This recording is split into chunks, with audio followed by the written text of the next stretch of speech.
Dalam rangka mendorong produktivitas dan peningkatan produksi padi dan jagung di kalangan petani, pemerintah Sumatera Barat salurkan bantuan benih padi dan jagung varietas lokal di 36 kelompok tani di 18 kabupaten kota di Sumatera Barat.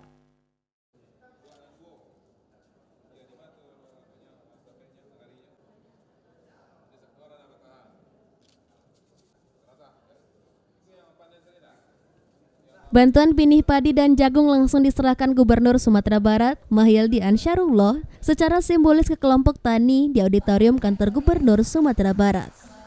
Penyaluran bantuan benih padi ke seluruh kelompok tani se-Sumatera Barat didukung anggaran APBD perubahan tahun 2022 sebanyak 300 ton, sedangkan benih jagung mencapai 100 ton. Gubernur Sumbar Mahyildi mengatakan penyaluran bantuan benih padi dan jagung ke kelompok tani di 19 kabupaten kota merupakan upaya pemerintah dalam mempertahankan Sumatera Barat sebagai penghasil lumbung padi dan jagung secara nasional dengan peningkatan produktivitas dan pengetahuan petani dalam produksi pangan di masa yang akan datang. Di samping itu, pemerintah Sumatera Barat mendorong produktivitas petani dari hulu hingga hilirisasi dalam peningkatan pengelolaan lahan dengan menyalurkan bantuan alsintan, alat mesin pertanian yang memudahkan cara kerja petani dalam pengolahan lahan pertanian.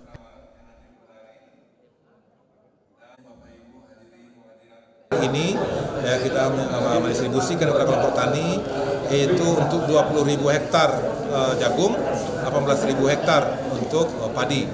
Ya, dan mudah-mudahan insya Allah dengan keseriusan ini maka pangan kita untuk Sumatera Barat akan bisa meningkat produksinya tahun 2023 nanti, karena sekarang ini benihnya kita sebarkan, dan kemudian juga termasuk juga jagung, dan ini juga mendukung nanti keberadaan pabrik pakan.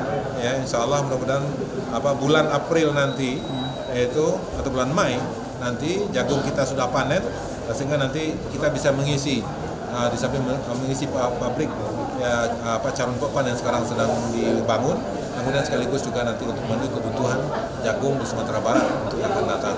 Dan kemudian juga padi juga begitu, ya, kita juga sudah dari 18.000 hektar.